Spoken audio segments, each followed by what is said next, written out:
ऐसे कोई एक कोई बाबा जी टाइप के, एक गुरु जी टाइप के कोई हैं और सब लोग उनके पास जा रहे हैं, उनके पैर छू रहे हैं, मैं भी लाइन में लगी हूँ, लेकिन मुझे कुछ समझ नहीं आ रहा मैं यहाँ पे क्यों, ना ही मैं उनके पैर छू रही हूँ, ना ही मैं उनको मानती हूँ, ना ही मैं उनको जानती हूँ, लेकिन वो खुद मेरे पास आए, उन्होंने अपना कंबल मेरे ऊपर डाल दिया, पूरा कंबल मेरे ऊपर डाल दिया ऐसे करके, एंड मेरी नींद खुल गई। और मैंने कहा कि ये क्या हुआ, लेकिन जो भी हुआ अच्छा हुआ, नहीं तो कंबल का सपना आएगा तो आपको क्लॉस्ट्रोफोबिया हो सकता है, लेकिन ये ऐसा प्योर डिवाइन कंबल था जो लाइट से भरा हुआ था, लेकिन मुझे मालूम नहीं है किसका कंबल है। मैं कंप्लेन नहीं करूंगी, वो मैंने प्रॉमिस किया था, मैं कंप्लेन नहीं करूंगी, लेकिन मैं बस थक गई, I am just very tired, तो मैं बोलती थी मुझे ना बस सोना है। अब जाके देख भाई आपकी वीडियोस जब से आने लगी ना, लाइफ में ऐसा टर्न आया है कि 7 साल के बाद मैं सो पा रही हूँ, मैं आपको ना एग्जैजरेशन से नहीं बोलूंगी, नीम करौली बाबा की फोटो लगी हुई थी, राइट।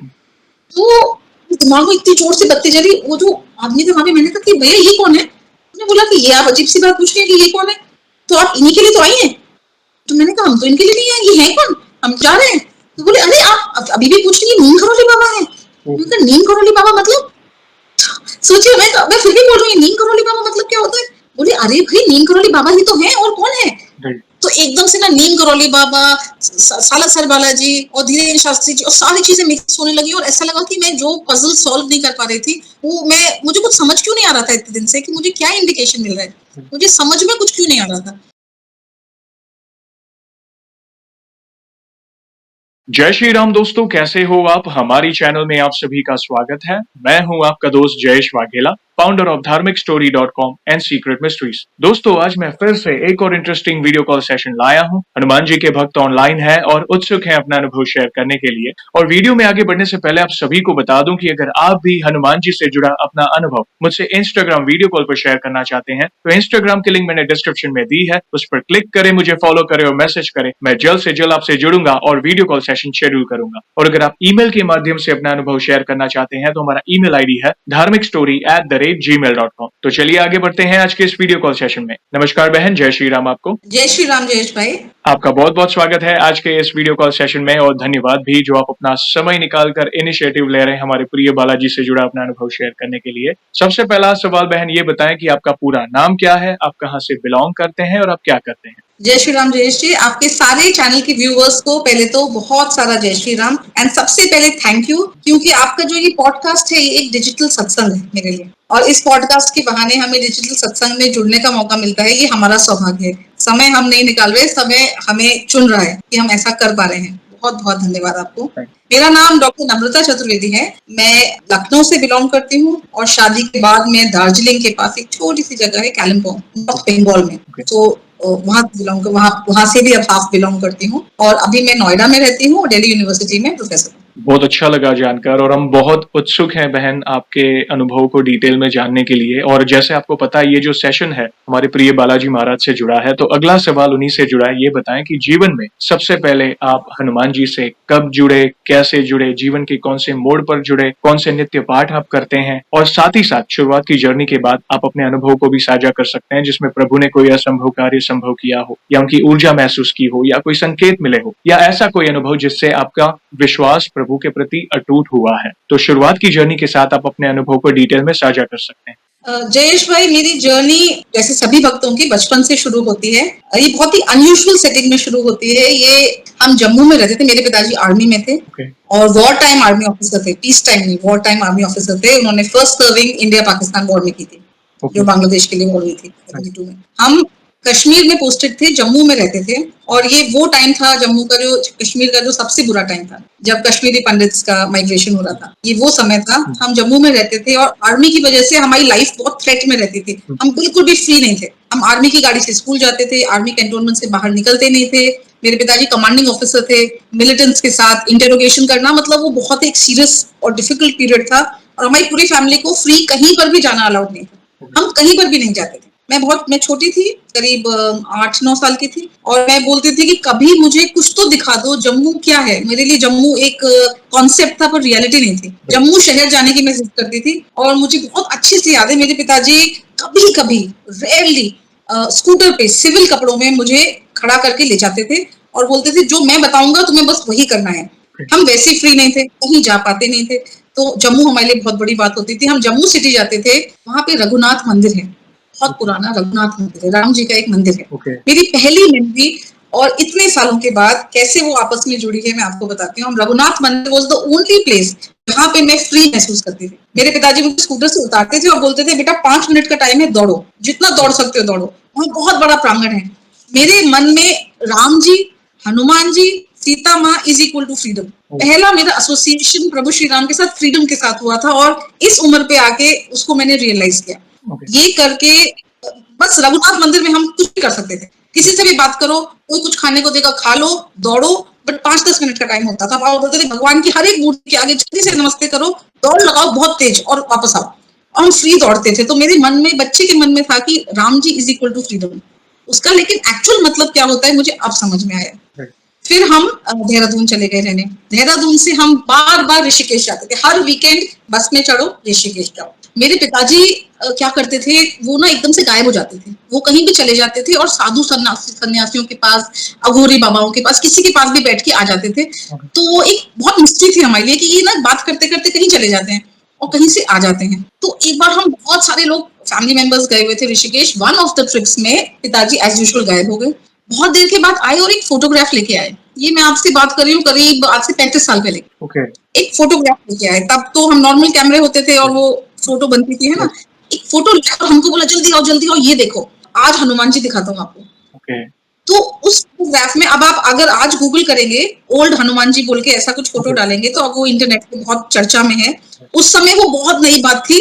और एक फोटोग्राफ थी जिसमें बूढ़े हनुमान बाबा बैठे हुए हैं, श्री राम का उन्होंने चादर ओढ़ा हुआ है, और वो राम जी का नाम लिख रहे हैं एक गुफा के अंदर। ये फोटोग्राफ वो लेके आया और बोले कि मैं एक सन्यासी बाबा से मिलके आया हूँ जो खुद हिमालय पे गए थे, और उन्होंने मुझे ये फोटोग्राफ दी है, उन्होंने हनुमान जी को देखा। ये बात उन्होंने बोली और हमारे हाथ में वो फोटोग्राफ दे दी। मुझे तो ऐसा लगा कि मैं अब इस फोटो के अंदर घुस जाऊं, मैं क्या कर लूं, कि मैं कैसे क्या कर लूं। वो साधु बाबा कहाँ है? अब साधु बाबा बच्चों से क्या बात करेंगे, मुझे भी नहीं पता मैं उनसे क्या बात करूं। बट इसका इम्प्रेशन मेरे ऊपर ऐसा पड़ा कि मेरी फैमिली में मेरे पिताजी के अलावा कोई भी आध्यात्मिक नहीं है, कोई भी पूजा पाठ नहीं करता, प्रभु के रास्ते में नहीं चलता कोई। तो सब लोगों ने मेरे पिताजी के खूब हंसी करी, खूब मजाक बनाया, बोला कि पता नहीं कहाँ कहाँ से क्या क्या लेके आते हो, कोडैक लिखा हुआ है इस पे। अब हनुमान जी क्या स्टूडियो में फोटो खिंचाएंगे? और ऐसे ऐसे करके सबने मजाक किया। लेकिन मुझे पता था कि ये मजाक नहीं है। मुझे कुछ पता था कि उस फोटोग्राफ में कोई बात है। मैं पिताजी के पास गई और मैंने उनसे कहा कि ये सच है ना, हनुमान जी है ना? उन्होंने मुझे ध्यान से देखा और बोला है। मैं कहा बस मुझे इतना ही जानना था, बाकी जिसको जो बोलना है बोले, मुझे कोई मतलब नहीं। मैं कहा लेकिन है? बोला है, बिल्कुल है, 100% है। मुझे उस दिन पता चल गया कि हनुमान जी हैं।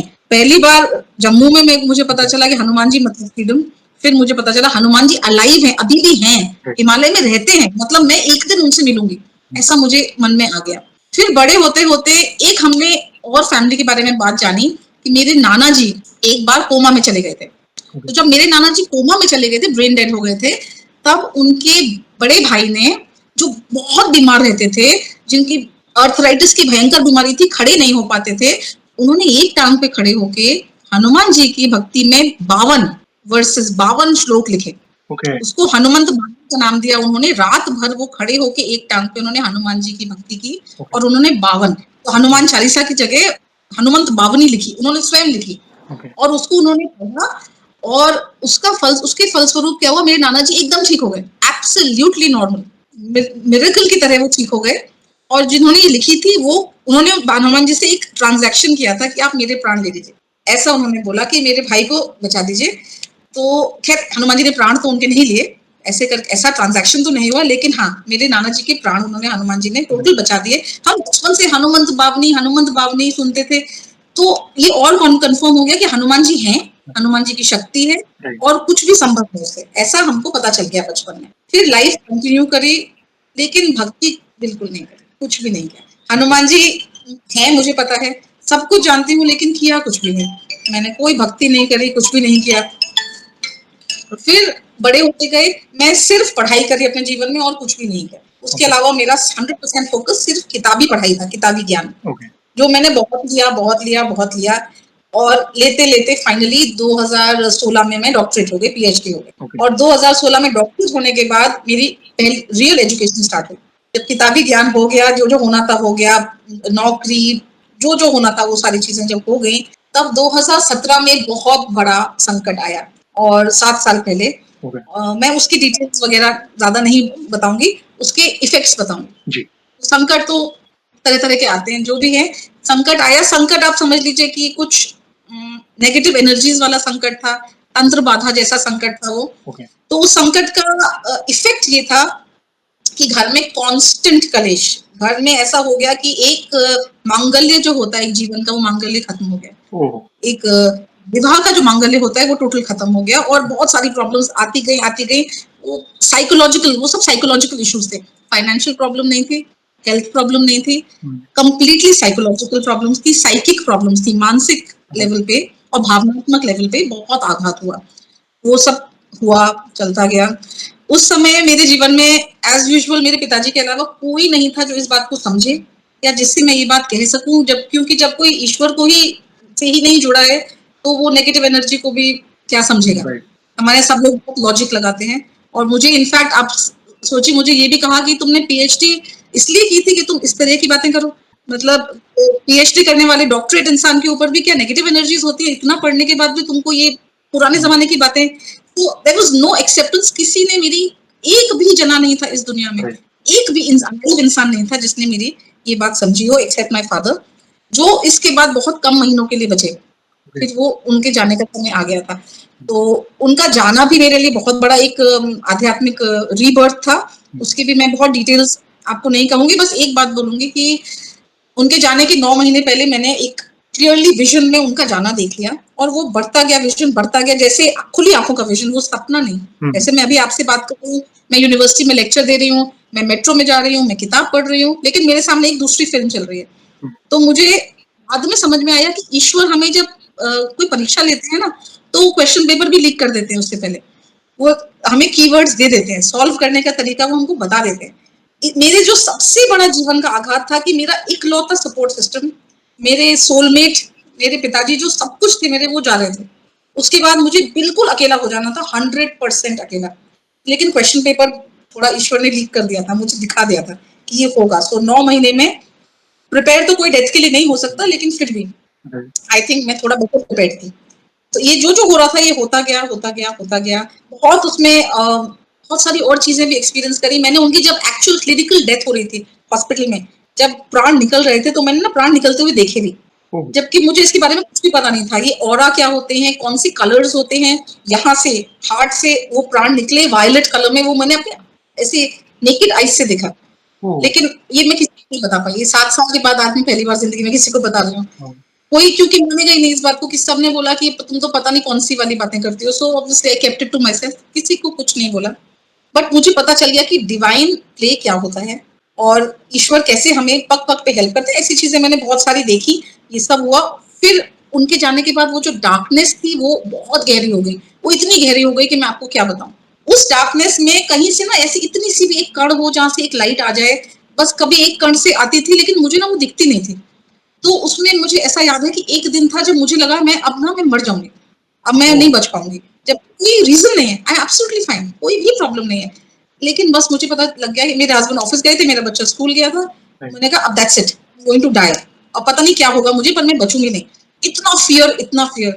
तो मेरे घर में एक लड़की थी जो मेरे साथ रहती थी, काम करती। मैंने उसको बोला सुनो, हनुमान जी कहाँ है? उसने कहा हनुमान जी कहाँ है मतलब? मैं कहा वो है कहाँ? मुझे, मैंने हनुमान जी कितने साल के बाद याद किया, आप समझ लीजिए बचपन में ऋषिकेश के बाद। मैंने कहा हनुमान जी कहाँ है? फिर से हनुमान जी कहाँ है मतलब? हनुमान जी जहाँ होते हैं वहां है। मैं कहा मुझे नहीं पता, मुझे उनके पास जाना है, अब मरना है तो वहीं जाके मरूंगी।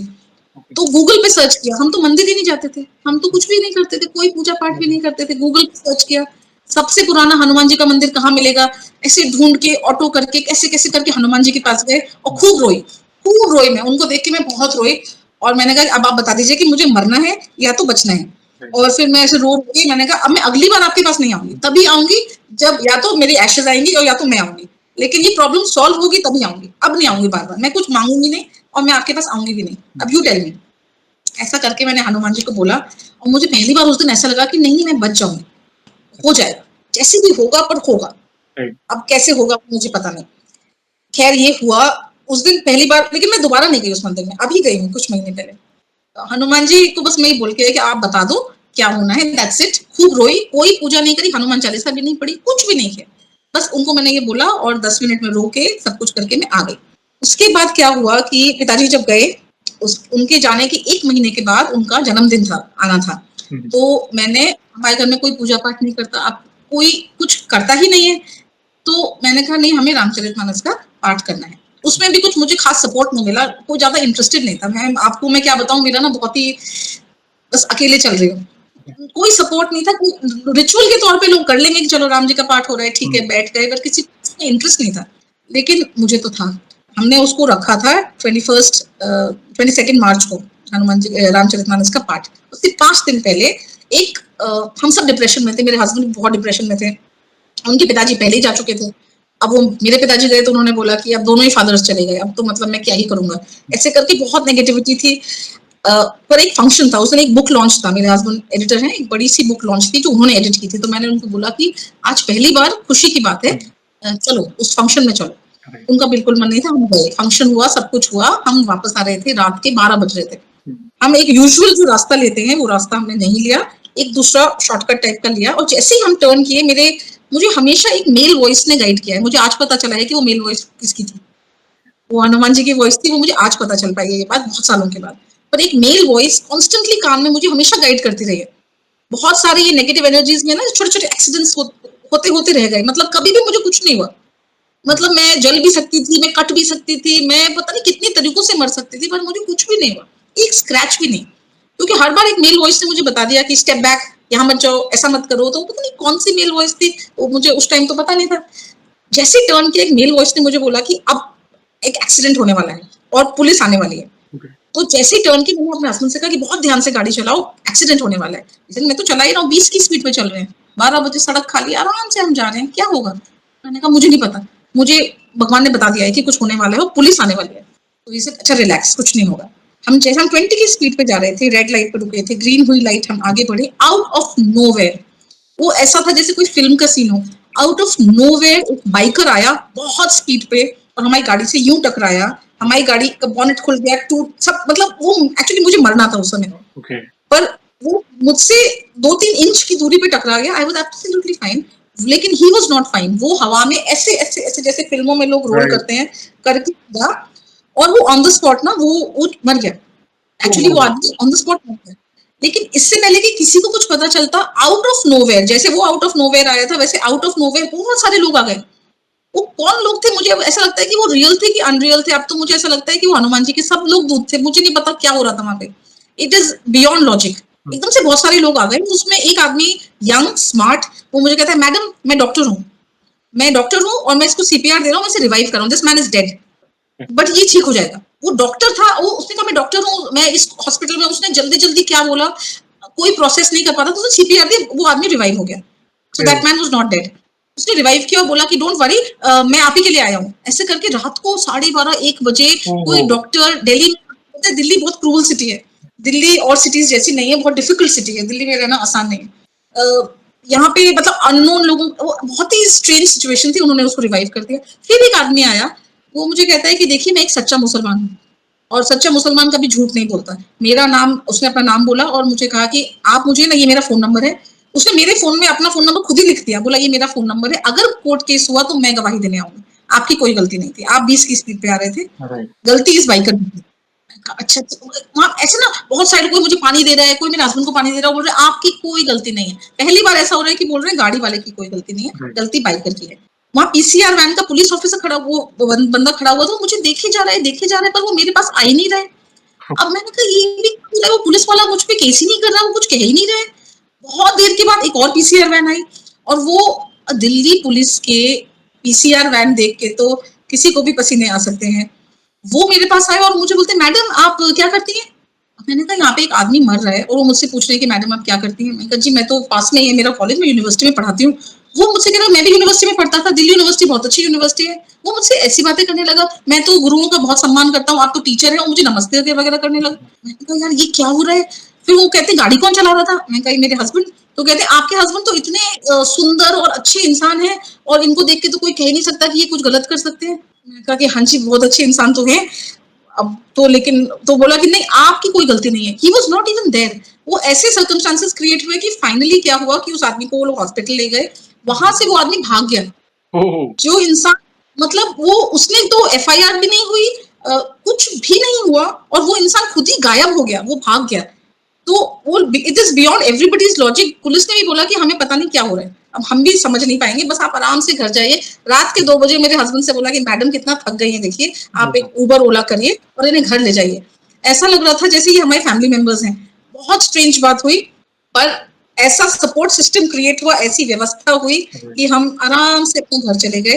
कोई भी, सिर्फ गाड़ी को थोड़ा डैमेज था, कुछ पैसे देके वो ठीक हो गया। पुलिस के साथ एक भी कार्यवाही नहीं हुई। वो इंसान, मुझे लगता है वो जो बाइक में आया था वो भी शायद दूधी था या क्या था, वो बेचारा, उसने खुद चोट खाई, सब कुछ किया, लेकिन वो भी मिराक्युलसली ठीक होके चला गया। मतलब वहां पे इतना सपोर्ट क्रिएट हो सकता है। उस दिन पहली बार मेरे हस्बैंड घर आए और मुझे बोले कि नहीं, भगवान तो है, आज मुझे पता चल गया। मैं तो चलिए, पहली बार एक लाइट आई, ऐसा चीज हुआ। उसके बाद जयेश भाई, मैं आपको बहुत सुंदर एक बात बताती हूँ। मेरे पिताजी एक साधना करते थे, हम निर्गुण साधना करते थे, इसलिए घर में पूजा पाठ वो करते नहीं थे। एक्चुअली उनको कोई सपोर्ट भी नहीं था, कोई पूजा ही पाठ नहीं करता, अकेला एक इंसान क्या कर लेगा। तो वो सगुण भक्ति, पूजा पाठ, विधि विधान, रिचुअल कुछ भी नहीं करते थे। निर्गुण अलख की, ब्रह्म की साधना करते थे। उनके जाने के बाद मैंने लॉकेट भी पहन लिया गुरु जी का, और मैंने कहा अब मेरे गुरु जी हैं, अब मैं भी साधना करूंगी। मैंने साधना करना स्टार्ट किया। देखिए, दो बहुत सुंदर बातें हुई। पहली बार जब मैं साधना करने जा रही थी, मुझे किसी के घर जाना था, वो मुझे कुछ सिखाने वाले थे। मैं उसके लिए जब जा रही थी तो मुझे दोपहर में बहुत डीप स्लीप आई, और मुझे ना सपने में, अब आपको बात, आप तो समझ जाएंगे इसका मतलब, लेकिन मैं नहीं समझी उस समय। मुझे सपने में ऐसा दिखा कि ऐसे कोई एक कोई बाबा जी टाइप के, एक गुरु जी टाइप के कोई हैं, और सब लोग उनके पास जा रहे हैं, उनके पैर छू रहे हैं। मैं भी लाइन में लगी हूँ, लेकिन मुझे कुछ समझ नहीं आ रहा मैं यहाँ पे क्यों। ना ही मैं उनके पैर छू रही हूँ, ना ही मैं उनको मानती हूँ, ना ही मैं उनको जानती हूँ। लेकिन वो खुद मेरे पास आए, उन्होंने अपना कंबल मेरे ऊपर डाल दिया, पूरा कंबल मेरे ऊपर डाल दिया, ऐसे करके, एंड मेरी नींद खुल गई। और मैंने कहा कि ये क्या हुआ, लेकिन जो भी हुआ अच्छा हुआ। नहीं तो कंबल का सपना आएगा तो आपको क्लॉस्ट्रोफोबिया हो सकता है, लेकिन ये ऐसा प्योर डिवाइन कंबल था जो लाइट से भरा हुआ था। लेकिन मुझे मालूम नहीं ये किसका कंबल है, उस टाइम नहीं मालूम था, अब तो सबको मालूम है वो किसका कंबल था। फिर मैं जब गई साधना करने, ऐसी पहली बार जब मैं साधना करने बैठी, मैं सारा ब्रह्मांड मैंने देखा फर्स्ट मोमेंट में, विद इन सेकेंड। पूरा ब्रह्मांड देखा मैंने, गैलेक्सीज देखी, सब कुछ घूमते हुए देखा। और अपने फादर को देखा जो मेरी पीठ थपथपा रहे थे, जैसे बच्चे जब रेस में जाते हैं ना, तो उनको कहते हैं, मुझे कहते कम ऑन डू इट, ऐसे करके उन्होंने मेरी पीठ थपथपाई और मैं आ गई। ये बहुत ब्यूटीफुल एक्सपीरियंस चला। उसके कुछ दिनों बाद हमारा एक बहुत बड़ा एक था गैदरिंग, जहाँ पे बहुत सारे लोग ध्यान कर रहे थे। वहां पे मैं बहुत डिप्रेस थी, और मैंने जैसे मैं ध्यान में गई, मैंने भगवान से बोला, मुझे पता, कोई पर्टिकुलर भगवान से नहीं बोला, लेकिन मुझे पता है कि मैं सिर्फ एक ही भगवान से जुड़ी हूँ, वो है श्री राम। लेकिन ये बात मुझे, मतलब अब मैं बोल पा रही हूँ, उस टाइम मुझे पता नहीं थी ये बात। बस मुझे पता था कि अगर आप मुझे, आखिरी मेरी सांस चल रही होगी तो राम ही निकलेगा मेरे मुंह से, और कुछ निकल नहीं सकता। राइट। तो मैंने इसे बोला कि आई कांट बेयर इट, मैं ना इतनी सारी चीजें लेके नहीं चल सकती। क्योंकि मेरे पिताजी ना इमोशनल और स्पिरिचुअल सेंटर भी थे फैमिली का, सबसे मैच्योर पर्सन। उनके जाने के बाद क्या हुआ कि हर जना मेरी तरफ आने लगा कि अब आप संभालो। उन्होंने मुझे नेचुरली उनका सक्सेसर, ऐसे स्पिरिचुअल सक्सेसर बोल दिया।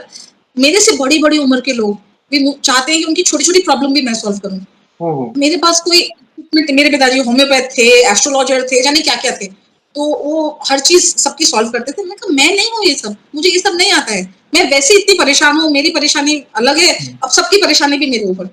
अब सबने बोला नहीं, अब तुम ही देखोगे। तो मैंने इसे ध्यान में जाके बोला आई कांट टेक इट, मैं नहीं कर पाऊंगी। तो मुझे प्रभु श्री राम के दर्शन हुए। मैं ये, मतलब मैं आपको बता भी नहीं सकती ये बात, कैसे मैं इसको डिस्क्राइब करूं। एक ल्यूमिनस लाइट, एक मैग्निफिसेंट लाइट आई, और वो, क्योंकि हम निर्गुण साधना करते हैं तो कोई फॉर्म नहीं देखते हम भगवान हनुमान जी का भी कोई फॉर्म नहीं देखा आज तक मैंने, और प्रभु श्री राम का भी कोई फॉर्म नहीं देखा, लेकिन वो लाइट थी और वो श्री राम थे। वो कह रहे मैं श्री राम बोल रहा हूँ। क्या आपको लगता है मेरे लिए बहुत ईजी था सबको लेकर चलना और सब कुछ खो देना? ऐसा करके उन्होंने मुझे बोला, क्या मेरे लिए इजी था सबको लाद के चलना और फिर सब कुछ छोड़ देना? सब कुछ खो गया मेरा, तो कुछ भी नहीं बचा मेरे पास। तो मैं, मतलब मेरे सारे आंसर्स मुझे वहां मिल गए, और मुझे लगा मैं इतनी छोटी सी इंसान हूँ और छोटी छोटी कंप्लेंट्स कर रही हूँ, जब मेरे भगवान मुझसे ये कह रहे हैं कि आप मेरे बारे, मेरा सोचिए, मेरी नैरेटिव सोचिए, मेरी लाइफ सोचिए। मैंने सब कुछ किया और फिर सब कुछ खो दिया, एक पल का भी सुख नहीं मिला कभी भी। कैसा भी। मेरा ना बहुत इतनी मुझे शक्ति मिली ना, फिर मैंने कहा मैं दोबारा ये कंप्लेन नहीं करूंगी। मैंने उसके बाद आज तक ये कंप्लेन भगवान से नहीं करी। मैं कहा ठीक है, मैं चलूंगी, बहुत जोर से चलूंगी और बहुत दूर तक चलूंगी। ऐसा करके मैंने डिसाइड किया कि चलना है। फिर उसके 2 महीने के बाद मैं एक रिसर्च के लिए कॉन्फ्रेंस के लिए गई हुई थी चेन्नई। चेन्नई के पास आपको पता है एक जगह है जहाँ रमन महर्षि का आश्रम है। सुना है। तिरुनवमलई, वहाँ छोटे छोटे हिल्स हैं, वहाँ पे रमन महर्षि का आश्रम है। रमन महर्षि के आश्रम में मेरा ऐसा मन हुआ कि मैं जाऊं। मैं फर्स्ट टाइम गई थी मेरे पिताजी की दुनिया छोड़ने से 2 महीने पहले। रमन महर्षि के आश्रम में बैठे बैठे ना ऐसा मैं इतना रोई थी। मैं तो रमन महर्षि को कभी जानती भी नहीं थी और ना ही मैं कभी उनसे मिला। मैंने कोई किताब पढ़ी थी उनकी। बस मुझे ऐसा लगा कि संतों ने बुलाना शुरू कर दिया था, क्योंकि संत हमें तैयार कर रहे हैं ना जीवन जीने के लिए। तो रमन महर्षि के आश्रम में बैठी, उनके मेडिटेशन हॉल में बैठी थी और रोना शुरू हुआ। रोती गई रोती गई रोती गई रोती गई। तो मुझे एक इंडिकेशन मिल गया कि भाई कोई बहुत बड़ा ट्रांजिशन लाइफ में आने वाला है। उसका ट्रांजिशन वो यही था, पिताजी के जाने का ट्रांजिशन। उसकी तैयारी रमन महर्षि ने भी सिग्नल दे दिया था। तो जब कॉन्फ्रेंस करने गई तो मैं उनको थैंक यू करने के लिए उनके आश्रम गई कि मैं अब जाऊंगी और इस बार 2-3 दिन यहाँ रहूंगी। लेकिन जयेश भाई अगेन ये बहुत, यही हनुमान जी का कैसा मतलब है ये कम्युनिकेशन कि मैं जा रही हूँ कैब में, टैक्सी में जा रही हूँ, कॉन्स्टेंटली मेल वॉइस मेरे कान में बोलती जा रही है कि मत जाओ मत जाओ, वापस आ, वापस लौटो वापस लौटो। अब मैं उसको इग्नोर करती जा रही हूँ। मुझे लगा मैं इतने डिप्रेशन में रहती हूँ, पिताजी के लिए रोती रहती हूँ, फिर कॉन्फ्रेंस भी है, बच्चा भी छोटा है, मुझे लगा मैं डिप्रेशन में हेलुसिनेट कर रही हूँ। मैंने उस वॉइस को ना इतना इग्नोर किया। मुझे लगा मैं ऐसे ना नेगेटिव ही सोचती हूँ हमेशा, इतनी सुंदर जगह जा रही हूँ और मुझे क्यों ना जाऊँ मैं। तो मैंने ना उसको इग्नोर कर दिया। वहां पहुंच के मैंने उनके आश्रम में चेक इन किया, रूम भी मिल गया मुझे, मैं रहने लगी वहां, खाना वाना खाया। एक दिन पूरा बीता, वो वॉइस बढ़ती गई। जब मैं लेट हूँ तो एक भारी सी मेल वॉइस मुझे बोले कि कमान बांधो और निकलो यहाँ से। निकलो निकलो निकलो। वो चलता गया। मैंने उसे इग्नोर किया। सेकेंड डे तो मुझसे वो इग्नोर नहीं हुआ। मुझे लगा कोई बात तो है, ये कुछ कह, कोई मुझसे कुछ कह रहा है, वो कौन है पता नहीं, पर कोई कह रहा है। मैं रात ही को निकल गई एकदम से इमरजेंसी में। मैंने गाड़ी बुक करी। मैंने कहा मुझे ना चेन्नई जाना है और मुझे कोई कह रहा है कि यहाँ पे मत रुको। मैं चेन्नई जाने के लिए निकली। अराउंड 11 बजे के आसपास, चेन्नई से पहले, थोड़ा पहले, हाईवे पे गांव में मुझे तो गर्मी बहुत थी, डिहाइड्रेशन जैसा हो रहा था। तो मैंने टैक्सी वाले से कहा कि आप रुकिए, मैं थोड़ा ओआरएस लेके आती हूँ।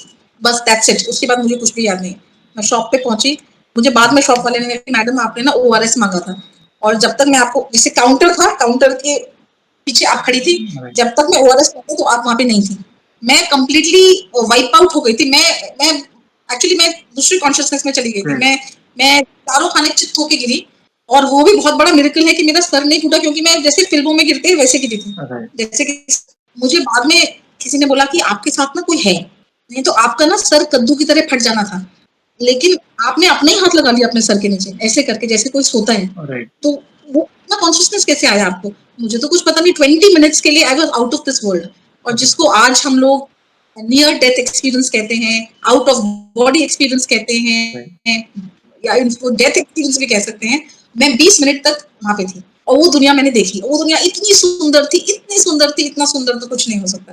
क्लाउड्स के ऊपर, फेदर से भी लाइट, बॉडी का कोई वेट नहीं, और मैं ग्लाइड कर रही थी। मैं एक छोटी सी बच्ची थी। मैं अपना ये वाला सेल्फ नहीं थी, वो वाला सेल्फ थी जब पहली बार हनुमान जी से मिली थी। मैं यंग गर्ल, फ्रॉक पहनी हुई, यंग। रघुनाथ मंदिर में जैसे मैं दौड़ती थी ना, वैसे मैं दौड़ रही थी। और मेरे पिताजी का हाथ मेरे हाथ में था और मेरा हाथ उनके हाथ में था, और हम दोनों दौड़ रहे थे। रघुनाथ मंदिर वापस रिक्रिएट हो गया था, ऐसा मुझे लगा। हम दौड़े जा रहे थे, दौड़े जा रहे थे, दौड़े जा रहे थे। बट फिर एक मेल वॉइस आई, बहुत हैवी, और उन्होंने मुझे ना ऐसे फोरहेड पे ऐसे करके धक्का दिया। वो बोला कि गो बैक, अभी तुम्हारा काम बाकी है।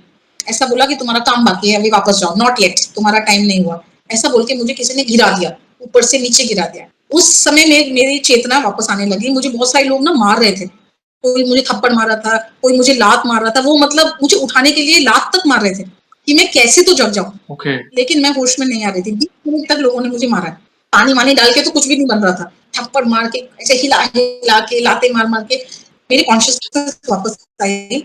और मुझे तो बहुत सारे लोग दिखे मेरे आसपास खड़े हुए, बहुत सारे लोग, लेकिन मैं कुछ भी रजिस्टर नहीं कर पाई। मेरी बॉडी में कोई सेंसेशन नहीं थी। मैं अपने आप को ही देख रही थी। मैं ही लेटी हुई हूँ और मैं ही खुद को देख रही हूँ, और कोई नर्व्स में फीलिंग्स नहीं है, कुछ भी नहीं है। और लोग मुझसे पूछ रहे हैं कि आपका नाम क्या है। अब वो तमिल में बोल रहे थे तो भाई मुझे नहीं समझ में आ रहा था। मुझे एक्चुअली कुछ भी समझ में नहीं आ रहा था। एक बंदा उसमें इंग्लिश बोल रहा था। उस इंसान ने, वो तो हनुमान जी का दूत था, वो मुझे बाद में पता चला। वो इंसान मेरे साथ रहा। वो इंग्लिश बोल सकता था। उसने मुझसे इंग्लिश में पूछा कई बार, what is your name sister. अब वो मुझे क्वेश्चन समझ में आ रहा है, लेकिन मुझे इसका आंसर नहीं पता। मेरी कॉन्शियसनेस में मुझे मेरा नाम ही पता नहीं है, मेरी मेमोरी वाइप आउट हो गई थी कम्प्लीटली। मुझे तो सिर्फ वो भगवान की दुनिया याद है जो इतनी सुंदर है, जहाँ पे कुछ भारीपन ही नहीं होता, आपके शोल्डर्स पे कुछ भी नहीं होता, आप इतने फ्री हो, इतने लाइट हो, और आपको भगवान बहुत प्यार करते हैं। अब मुझे ऐसा लगा ये पता नहीं मैं कहाँ पे आ गई हूँ। अब वो मुझसे मेरा नाम पूछ रहे हैं तो मुझे नाम ही याद नहीं आ रहा। उन्होंने मुझसे कई question, where are you from, पता तो चल गया था मुझे देख के कि मैं साउथ इंडिया से नहीं हूँ, लेकिन कुछ भी पता नहीं चल रहा मुझे कि आप कहाँ से हो, आपका नाम क्या है, घर में कौन कौन है, कुछ भी याद नहीं आ रहा था। उन्होंने मेरा सामान वामान, उस आदमी ने सब कुछ किया, मेरे कपड़े भी सब बिखर चुके थे, उन्होंने मेरे कपड़े ठीक किया और मेरा सामान निकाला, उसमें कहीं मेरा पासपोर्ट मिल गया, फिर उन्होंने मेरा नाम समझा, फिर उसने आपस में वो कुछ बात कर रहे थे, कन्वे हो रहा था कि ये दिल्ली की है, दिल्ली दिल्ली दिल्ली आ रहा था। फिर उसने कहीं से मेरा फोन निकाला, उसमें मेरे हस्बैंड का डायल नंबर था, वो करके जो जो किया, फिर उसने मुझे हॉस्पिटल पहुंचाया, फिर वो मेरे साथ रात भर बैठा रहा, मुझे MRI करवाया, मेरा पैसे दिए, मेरा हाथ पकड़ के बैठा रहा। जब मैं थोड़ी होश आया, मैंने कहा भैया आप प्लीज घर जाइए। तो बोले क्यों, क्यों घर जाऊं? मैं कहा नहीं, अब प्लीज, रात सुबह के 3 बज गए, आप मेरे साथ बैठे हुए हो, आप मुझे गोदी में उठा के मेरी उल्टी साफ करके मुझे गोद में लेके गए, जैसे इट वाज, मतलब ऐसा कोई किसी के लिए नहीं करता है। कपड़ों से उल्टी से सनी हुई मैं, उल्टी से सने हुए वो, और वो मुझे गोद में उठा के स्ट्रेचर पे लेके मेरे साथ हाथ पकड़, नहीं बहन नहीं नहीं सिस्टर, ऐसे ऐसे करते रहे, प्यार करते रहे। बोले नहीं, जब तक आपके हस्बैंड नहीं आएंगे मैं कहीं नहीं जाऊंगा। सुबह 3 बजे मैंने कहा आई एम ओके, मैं अब बोल सकती हूँ, प्लीज आपकी भी वाइफ होंगी घर पे, कोई कोई होगा, आप प्लीज जाइए। तो बोले आप मुझे बताइए आप कहाँ से आ रही थी और आप कहाँ को जा रही थी? मैंने कहा मैं ना आश्रम से आ रही थी। तो बोला मैं तो ना राम जी के मंदिर से आ रहा था, ओहो, क्या तो मुझे ना आपके लिए, ऐसा बोला, मुझे तो ना आपके लिए भेजा था उन्होंने। तो फिर मैंने कहा प्लीज आप घर जाइए अब प्लीज। फिर मेरे हस्बैंड आए और सब कुछ हुआ। कितनी बार उनसे हमने बोला प्लीज हमसे मिलने आ जाइए, उन्होंने बोला नहीं, अब मैं आपसे नहीं मिलूंगी, मुझे जो काम के लिए भेजा गया था मैंने कर दिया। मैंने दिल्ली आके कई बार उनको मैसेज भी किया, फोन भी किया, उन्होंने कहा कि जो मुझे करना था मैंने कर दिया, अब आप ना इस बात को थैंक यू बोल के ना खराब मत करिए। ठीक है, ठीक है, मैं नहीं करूंगी।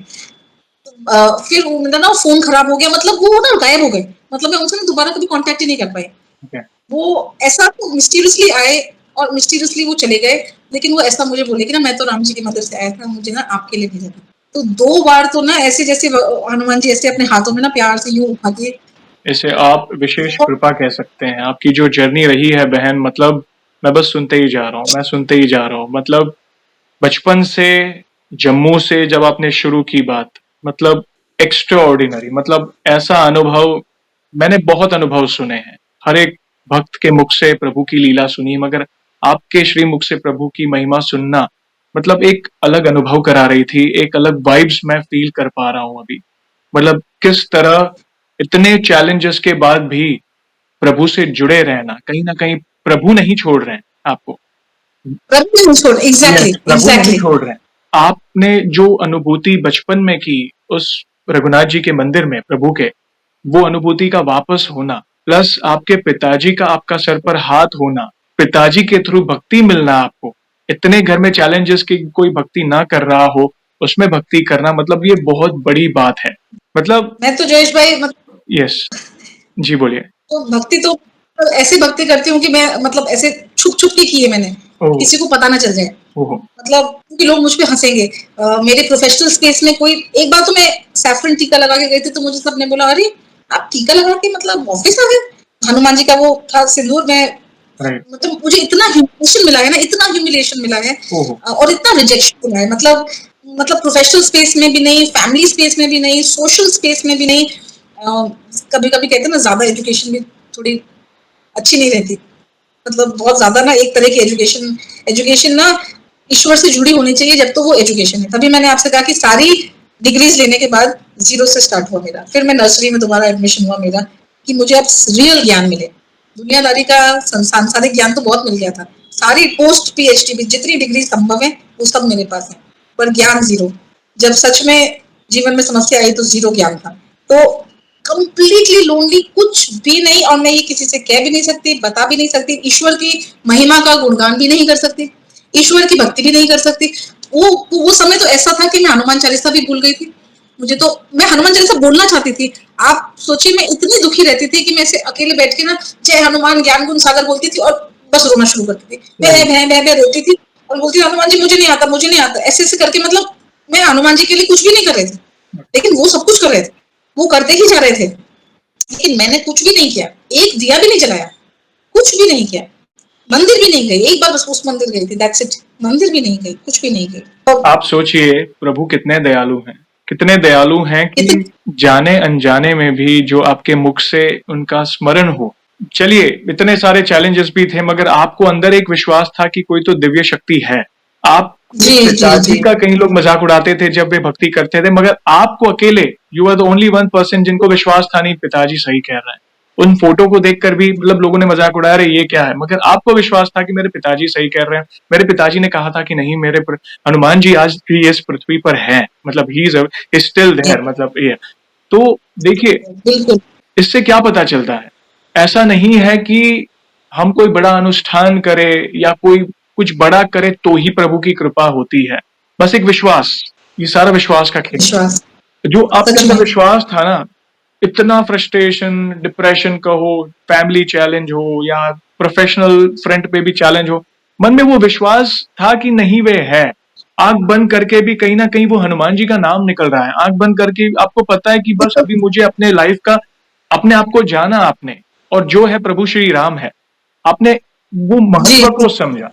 और अगर आपने राम नाम के महत्व को समझाना तो हनुमान जी आपके साथ साय की तरह है, समझ जाइए, क्योंकि हनुमान जी को सबसे प्रिय प्रभु श्री राम है।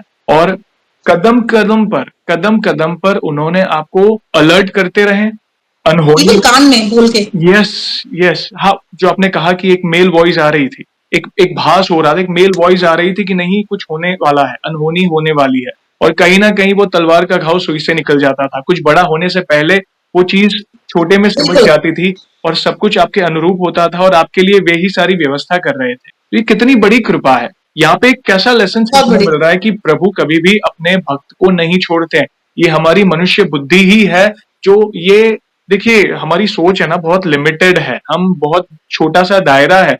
हम ही सोचते हैं कि भगवान हमारे साथ नहीं है, ये नहीं है, भगवान हमारे साथ ऐसा क्यों कर रहे हैं। प्रभु कभी भी अपने भक्त को अकेला नहीं छोड़ते। देखिए हम प्रभु के अंश हैं, वे हमारे अंशी हैं। जैसे एक माता पिता, बच्चा चाहे कितना भी बिगड़ा हो या बच्चा माँ बाप को याद करे या ना करे, माँ बाप कभी भी अपनी संतान को नहीं भूलते।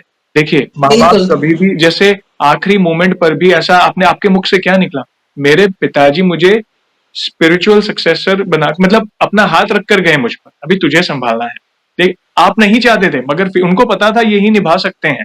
ये उस शक्ति का, उस दिव्य शक्ति का महत्व समझ सकते हैं और आपने खुद जी कबूल किया। सबसे बड़ी बात क्या है, आपके अनुभव में पता है कि आपके अंदर एक्सेप्टेंस है। क्योंकि कई बार क्या होता है पता है, अगर कोई हाईली क्वालिफाइड होता है ना, वो ओवर प्रैक्टिकल होता है। मैं और मेरा की लालसा होती है, अरे मैं आगे बढ़ा, मैंने ये किया, मैंने पीएचडी हासिल की, डॉक्टरेट हासिल। और यहाँ पे क्या हो रहा है पता है, जब आपको रियलाइज हुआ कि नहीं जीवन की सत्यता ये नहीं है, ठीक है एक व्यवहार है, जीना है, पढ़ना है, कमाना है, वो तो एक सांसारिक चीज है, वो तो करनी है, मगर हम्म स्पिरिचुअल पाथ ही एक ऐसा पाथ है जहां पे आपको सुकून मिलेगा। डिग्री से आपको सुकून नहीं मिलेगा, ना कि करोड़ों रुपए से आपको सुकून मिलेगा। जैसे आपने क्या कहा, मेरे पास सब कुछ है, मगर वो मेंटल ट्रॉमा वो कैसे शांत हुआ, प्रभु की शरण में जाने से, प्रभु को जानने से। यस, तो ये बिल्कुल। अद्भुत लीला है प्रभु की, विशेष कृपा है बहन आप पर। Please continue. प्रभु की तो कंपैशन का हम कहाँ से मतलब बोले, क्या करें। एक्चुअली अभी आपने जो कंपैशन की बात करी, एक उस कॉन्टेक्स्ट में बहुत सुंदर एक्सपीरियंस जो था वो उत्तरांचल में हुआ।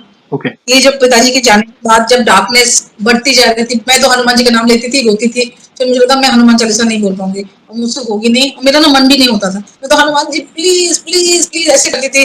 रात को बालकनी में जाके ऊपर देखती, राम जी एक बार तो आप दर्शन दिए थे, उसके बाद तो गायब हो गए। और मैं तो ना मतलब मैं कंप्लेन नहीं करूंगी, वो मैंने प्रॉमिस किया था, मैं कंप्लेन नहीं करूंगी, लेकिन मैं बस थक गई, I am just very tired. तो मैं बोलती थी मुझे ना बस सोना है। अब जाके देख भाई आपकी वीडियोस जब से आने लगी ना, लाइफ में ऐसा टर्न आया है कि 7 साल के बाद मैं सो पा रही हूँ। मैं आपको ना एग्जैजरेशन से नहीं बोल रही हूँ, बिल्कुल एग्जैजरेशन से नहीं बोल रही हूँ। 7 साल के बाद जाके मैं सच में सो पा रही हूँ। मैं आपको अभी एंड में ये बात बोलूंगी, बताऊंगी थोड़ा सा आपके वीडियोस का प्रभाव। खैर हम उत्तराखंड जाते थे घूमने के लिए, एक बार और हम निकले, फिर कंबल वाली मिस्ट्री सॉल्व हुई उस वाले ट्रिप में। तो मिस्ट्री सॉल्व हुई, तो उत्तराखंड निकले, तो हम ना पहले पहले भी जाते थे और कैंची धाम आता था।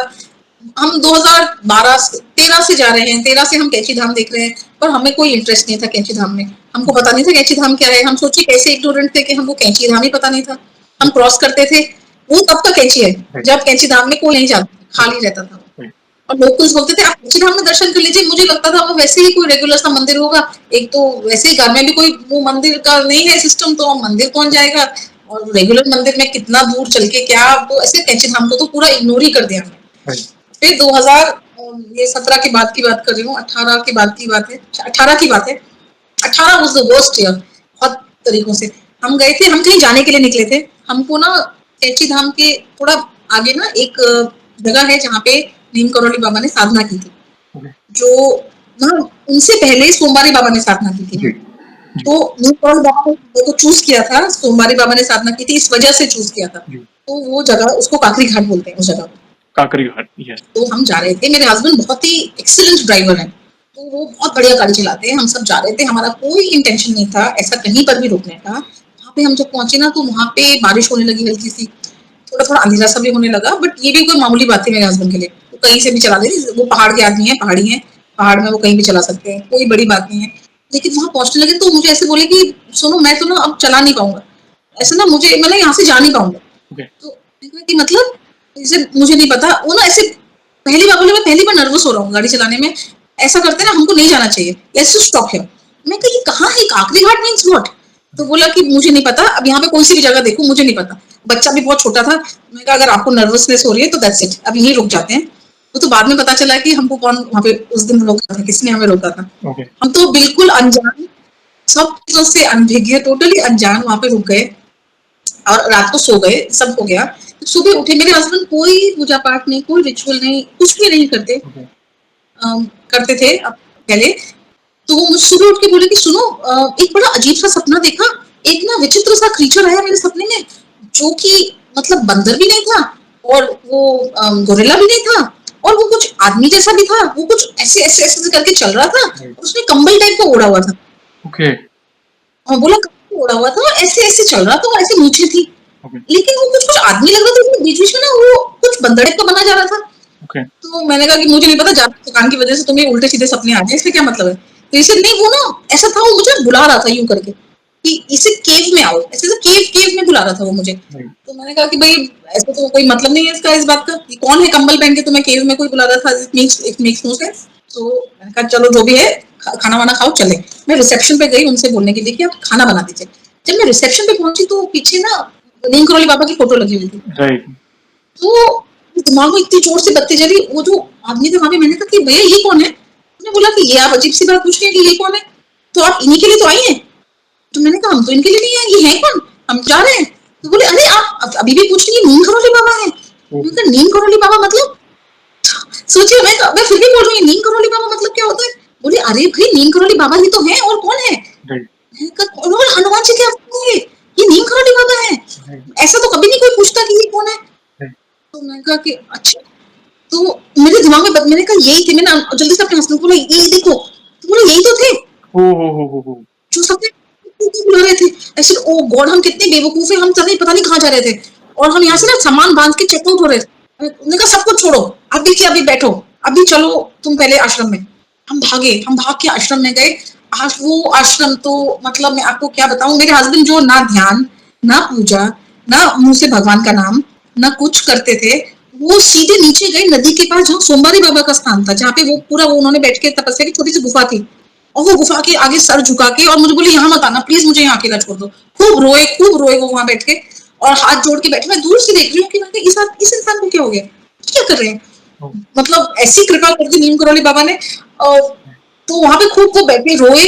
फिर मुझे बोले वो बहुत पवित्र स्थान है, ये नीम करौली बाबा कौन है मुझे नहीं पता, लेकिन ये भगवान है, ये मैं तुम्हें बता दूंगा। तो मैंने कहा कि चलो, वो तुम्हें ऐसे ऐसे करके हम आगे बढ़े। तो वहां ना निकलते टाइम एक गेट है, थोड़ा छोटा सा गेट है, ये ना इनके सर पे लगा टंग करके। तो बोले कि सुनो, मुझे भी ऐसा लग रहा है कि हनुमान जी ने एक टीप मारी है मुझे, कि वेकअप, एक वेकअप कॉल मिला है बहुत जोर का। और वो जैसे अवधूतों का वो होता है ना, वैसे अवधूत वे में उन्होंने मुझे सर पे ना एक टीप मारी है। तो बोले कि सुनो, मेरा ना वेकअप कॉल हो गया है, बहुत जोर से वेकअप कॉल हो गया। टंग करके जब सर बजा, तो बोले जैसे कि बच्चों को टंग करके सिखाते हैं ना कि अब उठो, बहुत सो लिया, अब उठो। तो काफी फिर मैं तभी भी मुझे ये बात याद नहीं आई कि नीम करौली बाबा मेरे पास मुझे कंबल उड़ा के गए थे। मैं फिर वापस आ गई घर में। फिर मैं एक दिन बैठी हुई थी, फिर मेरे दिमाग में ऐसे बत्ती सी चलती है, मैंने कहा ओ गॉड, वो कंबल तो नीम करौली बाबा का था, ओ माय गॉड। फिर मुझे पता चल गया कि नीम करौली बाबा कब से गाइड कर रहे हैं भाई, करते ही चले जा रहे हैं गाइड, करते ही चले जा रहे हैं गाइड, एक एक स्टेप पे गाइड कर रहे हैं। फिर नीम करौली बाबा आ गए।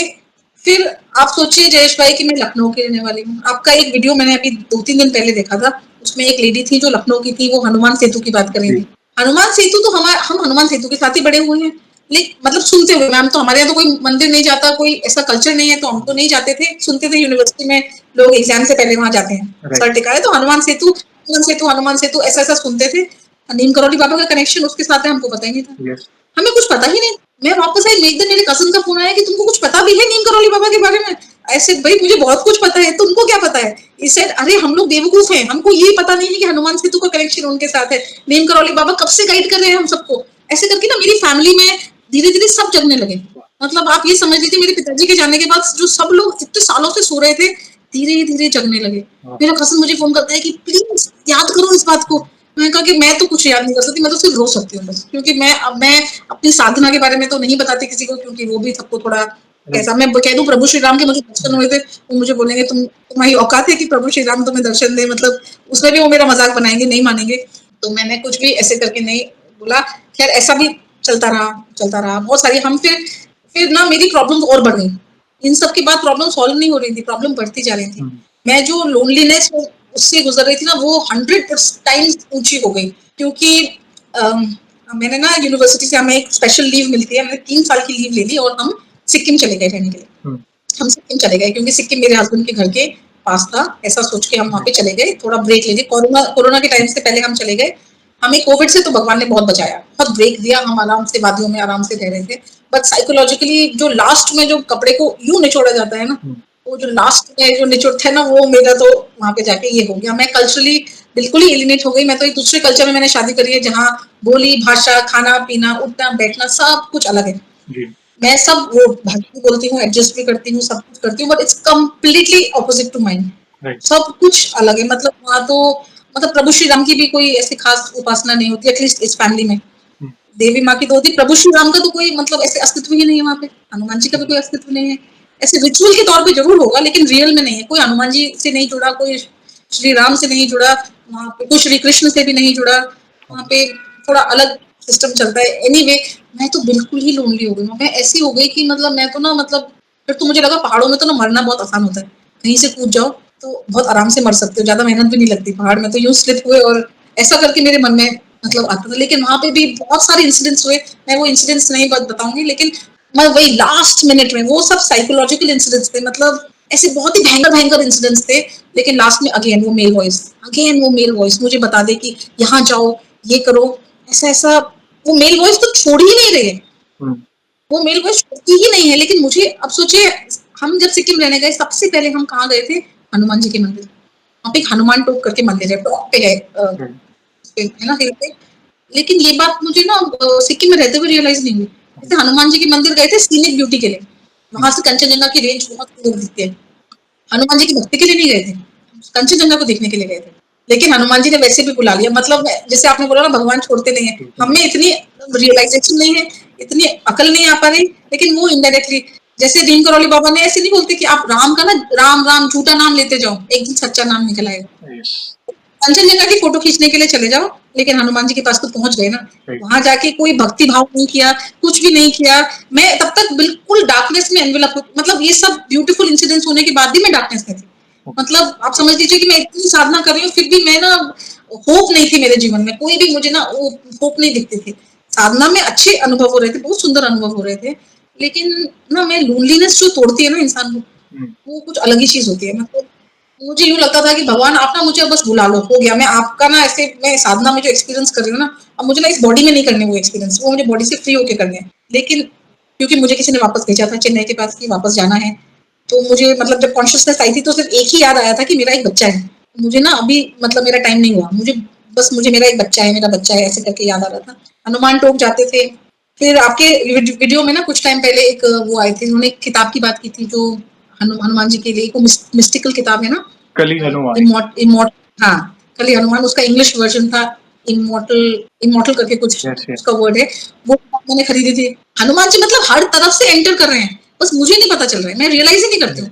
सारी किताबें छोड़ के उनकी कवर में हनुमान जी बने हुए हैं, जो इंग्लिश वर्जन, उससे हनुमान जी की फोटो देखकर ही मैंने उसको खरीद लिया था। मतलब मैं डेस्परेटली ना हनुमान जी को पकड़ने की कोशिश कर रही थी, लेकिन आई वाज टोटली अलोन। मैं ना कुछ कुछ कर नहीं पा रही थी, कोई मंदिर ही नहीं जाता हमारे वहां से, तो फिर मैं मंदिर भी कैसे जाऊं, मतलब मैं कुछ भी नहीं कर पा रही थी। बस वो किताब खरीदी मैंने, तो वो किताब पढ़ी, तो फिर ऐसे अंदर से एनर्जी आनी शुरू हुई। लेकिन हर चीज आती है फिर बंद हो जाती है, फिर आती है फिर बंद हो जाती है, कंटिन्यू नहीं होती। तो हनुमान जी दस्तक देते रहे, और भी बहुत तरीकों से देते रहे, उसको मैं इग्नोर करती रही, मतलब नहीं उसको ग्रहण कर पाई।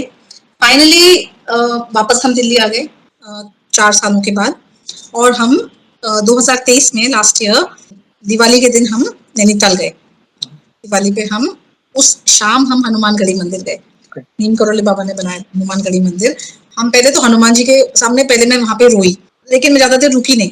फिर मैं सीधे नीम करोली बाबा का वो हॉल था, उसमें उनकी फोटो लगी थी, वहां पे गई। वहां पे बहुत रोई बहुत रोई बहुत रोई, और बहुत सारा रोने के बाद फिर मैं उठी, फिर मैं चलने लगी। उसमें पीछे ना उन्होंने छोटे छोटे से वो बना रखे, छोटे मंदिर जैसे बनाए हुए हैं।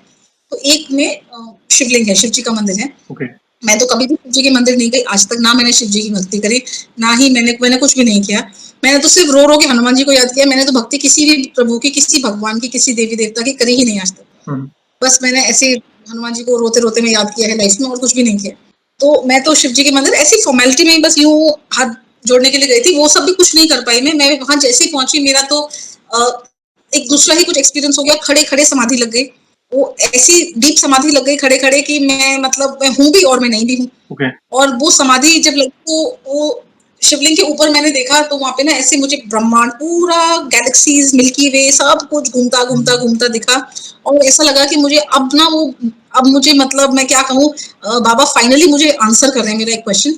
वो ऐसा आंसर हुआ कि जितने भी अटैचमेंट्स है मेरी लाइफ में, जो मैं इतने साल से अपने पिताजी के अटैचमेंट से निकल ही नहीं पा रही हूँ, मेरे पिताजी, फिर मेरे हस्बैंड, बच्चा, मैं, मेरे फ्रेंड्स, और जितने भी पॉसिबल लोग हैं, वो सब ना घूमने लगे ऐसे ऐसे ऐसे काल के चक्र में। सबके इमेजेस घूमने लगे घूमने लगे घूमने लगे, मैं भी फिर घूमने लगी।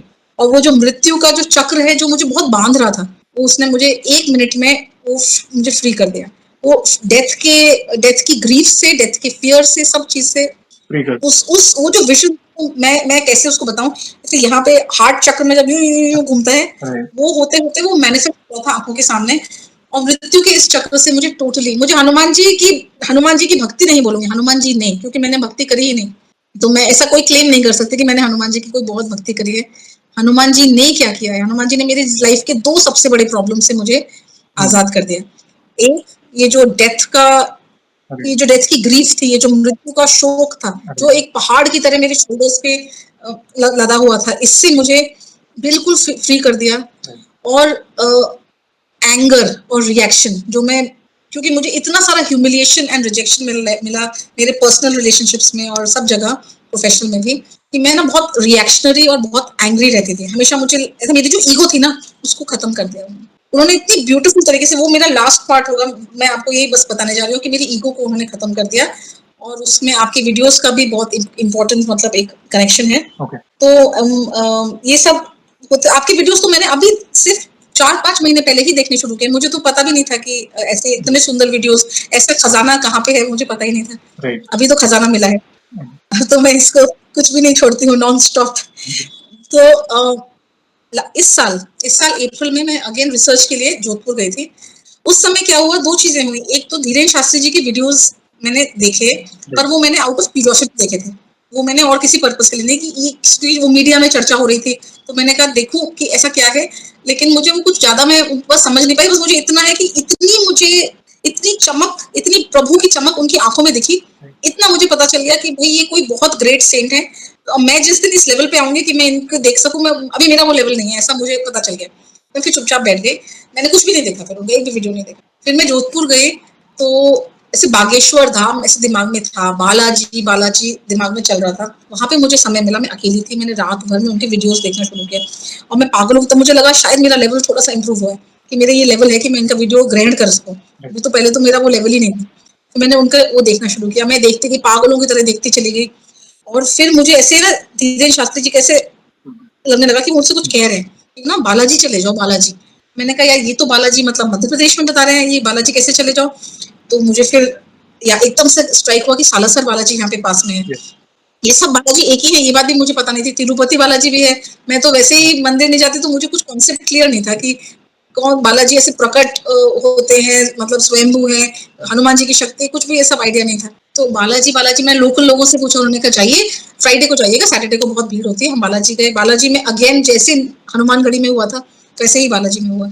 फिर खड़े खड़े समाधि लग गई, पूरी बॉडी में वाइब्रेशंस होने लगे और सारे चक्र एक्टिवेट हो गए। मुझे लगा मुझे चक्कर आ जाएंगे, मैं यहाँ पे गिर जाऊंगी। उसकी इतना तेज था उस प्रतिमा का कि मैं एक सेकंड भी उसको वो नहीं कर पा रही थी। फिर वहां पे ना एक सत्संग भवन बोल के एक हॉल है, Right. उस हॉल में बैठ के, उस हॉल में इतना सुंदर उस दिन वो था, इतने सारे लोग हनुमान चालीसा पढ़ रहे थे। पहली बार मेरे जीवन में मैं ना, मुझे ऐसा लगा था मैं चिल्लाने लगूं खुशी के मारे कि मैं फ्री होके ना हनुमान चालीसा पढ़ सकती हूँ। वाह. मुझे ना कोई जज नहीं करेगा, कोई मुझे रिजेक्ट नहीं करेगा, कोई हंसेगा नहीं मेरे ऊपर, सब लोग पढ़ रहे हैं। और ये भक्ति की जो शक्ति होती है, जो एनवायरनमेंट क्रिएट होता है वहां पे सबको देख के, तो इतना मुझे अच्छा लगा। मैं रोई, मेरे साथ एक मेरी असिस्टेंट थी, वो भी बहुत रोई, और हम लोग ऐसे ना बस ऐसे लगा हनुमान जी के मतलब चरणों में लौटने लगे या फिर क्या करने लगे यहाँ पे आके। और उस दिन से मेरी हीलिंग, जो इतने सारे वुंड्स, इतने सारे घाव मेरे साथ चल रहे थे, वो ना ऐसे भरने लगे। ऐसे जो मैं हनुमान जी करके रोती थी, अब मेरा ना वो रोना धीरे धीरे कम होने लगा। और हनुमान चालीसा पहली बार ऐसे फ्री होके ना मैंने उसको पढ़ा। फिर मैंने सोचा कि माय गॉड, मुझे तो हनुमान चालीसा याद ही नहीं है, ये क्या हो गया। हम वापस आए, दिल्ली वापस आए, नोएडा वापस आए। धीरेन्द्र शास्त्री जी सपने में आए 2 दिन बाद। Okay. और धीरेन्द्र शास्त्री जी ने सपने में आके ना मुझे ऐसे अश्योरेंस दिया। उन्होंने ना मुझे ऐसे कुछ फूल पत्ता, ऐसा मुझे कुछ याद क्लियरली नहीं है, कुछ किया उन्होंने, ऐसा कुछ पानी टाइप का, जाने क्या था, ऐसा कुछ किया। और मुझे बोला कि रिलैक्स, अब तो योर हीलिंग हैज बिगन, ऐसे कहेंगे ना, अब तुम एकदम ठीक हो जाओगे, Right. Just relax. अब ये बात मैंने किसी को नहीं बताई, क्योंकि मेरे जितना भी मेरा सर्कल है, मेरी लाइफ में कोई भी वहां पे ना धीरेन्द्र शास्त्री जी को मानता नहीं है। Right. कोई कोई किसी को मानता है नहीं, मैं किसको क्या बताऊं, मैंने किसी को नहीं बताया। फिर सोचा मन में कि यार ये क्या था, ये क्या था। फिर आपका ना नेक्स्ट डे से आपका वीडियो आने लगा। Okay. आपका पहला वीडियो आया जिसमें नीम करौली बाबा जी का वो हमें सुनाई देता है, तो मुझे पता चल राम गया राम कि हम राम. कोई बहुत ही राम राम राम, है ना। तो एकदम से ना नीम करौली बाबा, सालासर बालाजी और धीरेन्द्र शास्त्री जी और सारी चीजें मिक्स होने लगी। और ऐसा लगा कि मैं जो पजल सॉल्व नहीं कर पा रही थी, वो मुझे कुछ समझ क्यों नहीं आ रहा था इतने दिन से कि मुझे क्या इंडिकेशन मिल रहा है, मुझे समझ में कुछ क्यों नहीं आ रहा था। और मैंने आपका वीडियो देखिए, जो प्रेजेंटर होता है, जो होस्ट होता है, हम पहले उसको देखते हैं। ये मैं आपको जरूर बता दूं कि आपकी आंखों में मैंने इतनी सच्चाई देखी, इतनी सच्चाई देखी, कि मैंने सबसे पहले बोला कि मुझे तो ये वीडियो देखना ही है। वो मैंने आपकी वजह से देखा, Thank you. सच बता रही हूँ आपको, आपकी आंखों में बहुत सच्चाई है। और वो सच्चाई सिर्फ और सिर्फ भक्ति से आती है, वो आध्यात्मिक सच्चाई होती है, वो सांसारिक सच्चाई नहीं है, वो आध्यात्मिक सच्चाई है। मैंने बोला कि ये मुझे देखना है, बस जो भी हो जाए। फिर मैंने उसके बाद जो सेकंड वीडियो देखा, उसमें एक कोई लेडी थी, उन्होंने ऐसे बोला था कि धीरेन्द्र शास्त्री जी ने सपने में आके उनको हील किया था। उनके हाथ में प्रॉब्लम थी, कलाई में थी या क्या था, है ना, ऐसा कुछ था। वो सेकंड वीडियो था, उनको बहुत प्रॉब्लम थी, बहुत पेन में थी वो। और धीरेन्द्र शास्त्री जी ने आगे, तो मुझे कन्विंस हुआ, आप तभी मैंने सत्संग बोला आपका, ये मुझे ये कन्विंस हुआ कि मैं मतलब गलत नहीं हूँ। देखिए अनुभव क्या है ना, आपने इतना सुंदर प्लेटफॉर्म बनाया है, आपने साधारण लोगों को असाधारण अनुभव शेयर करने का मौका दिया है।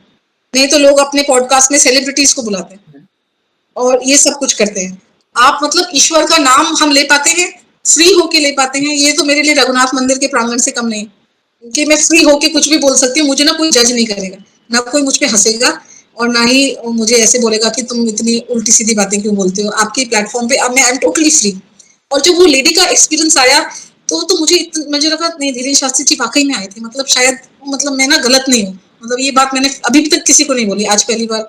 तो मुझे कन्विंस हो गया कि नहीं, चीजें जुड़ रही हैं। फिर मुझे हनुमान जी का वो जो मेल वॉइस थी ना, वो वॉइस पहली बार 7 साल के बाद क्लियर हुई। एक्चुअली उस वॉइस ने बोला कि बेटा उठो, मैं हूँ।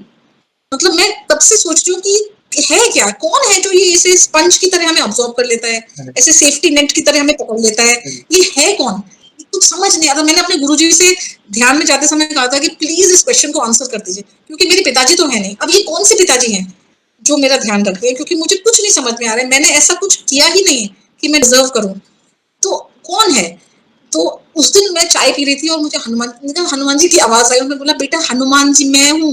मैंने कहा ओ माय गॉड, अभी मतलब सब बालाजी, ऐसे सारी सारी बातें क्लियर हो गई। मैंने सब कुछ फेंका और मैं भाग के गई, और हनुमान चालीसा तो मुझे याद तो थी, लेकिन मैं इतनी नर्वस हो गई, फिर मैंने हनुमान चालीसा उठाई, उसको पढ़ना शुरू किया। वो हनुमान चालीसा भीग गई रो रो के, वो पूरी होने लगी और मैं तो ऐसे सर नीचे करके ऐसे हाथ दंडवत होके ना, और मैं रोती चली गई और मैंने कहा माय गॉड, फाइनली 7 साल के बाद मैं घर वापस आ गई और मेरी बचपन की सारी मेमोरीज सब जुड़ने लगी। मुझे वो बूढ़े हनुमान जी याद आए और एक बात राइट। आती चली गई और मैंने कहा माय गॉड, मैंने आपको पुकारा लेकिन कुछ ठीक से नहीं पुकारा कभी, लेकिन आपने तो छोड़ा ही नहीं।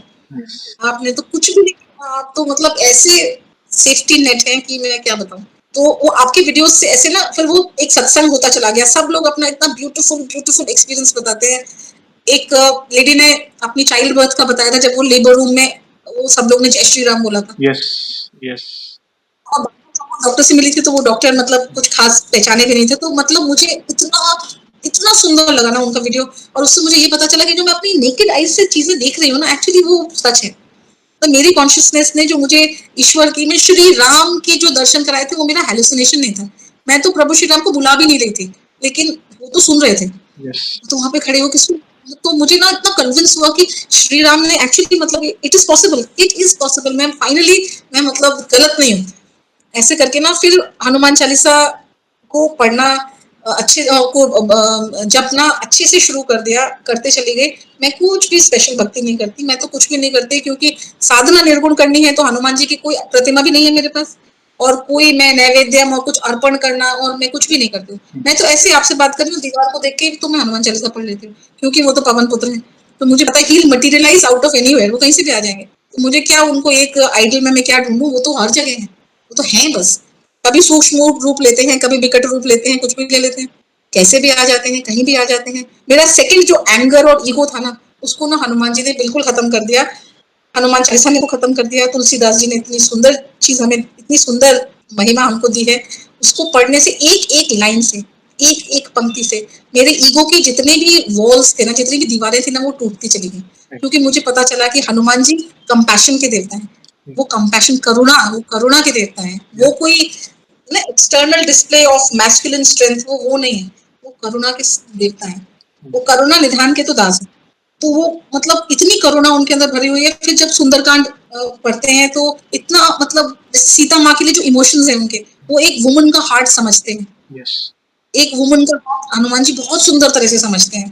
कोई भी, वो आपके आप चैनल में इतने सारे लोग अच्छे से आके बोलते हैं कि स्त्रियों को हनुमान जी की भक्ति नहीं करनी चाहिए, ऐसा कभी मत सोचो। वो तो बिल्कुल सच बात है। जो स्त्री के मन को इतना अच्छे से समझता है, उसकी भक्ति नहीं करेंगे तो फिर किसकी करेंगे। मुझे तो मेरा स्त्रीत्व ही वापस दिला दिया हनुमान जी ने। यस। मेरे जीवन का मांगल्य वापस आ गया। मैं कितने सालों के बाद मैंने कुछ लिपस्टिक लगाना स्टार्ट किया, मैं वापस, I feel beautiful, I feel very happy. मैं वापस, मेरा जो एक फेमिनिन मेरी ब्यूटी है ना, वो हनुमान जी ने मुझे वापस दी है। हनुमान जी वापस उसको मेरी लाइफ, मेरा इतना कॉन्फिडेंस आ गया है। I am now, I know I am not alone. और आपके चैनल को देखने के बाद तो मुझे पूरा भी पता है कि आई एम नॉट अलोन। ये तो बिल्कुल भी वी मैं, आर। मैं तो इतना ही कहूंगा, आप पर विशेष कृपा है प्रभु की। आप उनकी छत्र छाया में हैं, और जिस तरह आपके जीवन में जो परिवर्तन आए, प्रभु की पवित्र भूमि जिनका नाम लिया, सालासर धाम, कैची धाम, हनुमानगढ़ी, नीम काकरी करोली, घाट। काकरी घाट, नीम करोली बाबा थ्रू जो आपको प्रेरणा मिली। एक भक्त आए थे, उन्होंने भी कहा था, एस्ट्रोलॉजी भक्त आए थे, कि उन भूमि में हमारे जो चक्र हैं वो सारे अलाइन हो जाते हैं। आपको जो ये सारा रियलाइजेशन हुआ ना, सबसे बड़ी बात मैंने पहले ही कहा कि आपके अंदर एक्सेप्टेंस है। जैसे आपने कहा ना, मेरा ईगो, जो भी चीजें थी जो मुझे प्रभु से दूर कर रही थी, जो मुझे अपने आप को जानने में रोक रही थी। देखिए, ह्यूमन टेंडेंसी क्या होती है, कहता है हम अपनी नेगेटिव चीज छुपाते हैं, या हमारे अंदर समझो अहम हो, ईगो हो, या कोई भी एंगर हो, या उसे हम छुपाते हैं। मैं और मेरा की लालसा होती है कि मैं थोड़ी ऐसा कर सकता हूँ, ये मैंने किया है। आपके अंदर एक्सेप्टेंस है कि ये था मुझ में, मगर हनुमान जी की सहायता से ये सब कब वैनिश हो गया मुझे पता ही नहीं चला। हनुमान जी की विशेष कृपा है। हनुमान जी ऐसा समझो कि जैसे एक पिता स्वरूप, एक पिता अपनी संतान की किस तरह सहायता करते हैं, माता पिता कितना ख्याल रखते हैं। उनको पता है कि मेरे संतान में ये प्लस पॉइंट है, ये माइनस पॉइंट है, so I need to work on those minus point, ताकि वो भी उनकी स्ट्रेंथ बन जाए और वो सब कुछ सही हो जाए। तो उन्होंने जो भी माइनस जी। पॉइंट है, धीरे धीरे धीरे धीरे करके सब कुछ डिसॉल्व हो गया। और अभी यू थिंक, आप 7 साल पहले यू जस्ट रियलाइज योरसेल्फ कि आपका माइंडसेट कैसा था तब। अभी आप अपने आप को जान गए हो। एक लक्ष्य होता है ना, जी। मैंने कहा ना कि संसार में रहना है, पढ़ाई करना है, पैसे कमा, सब है।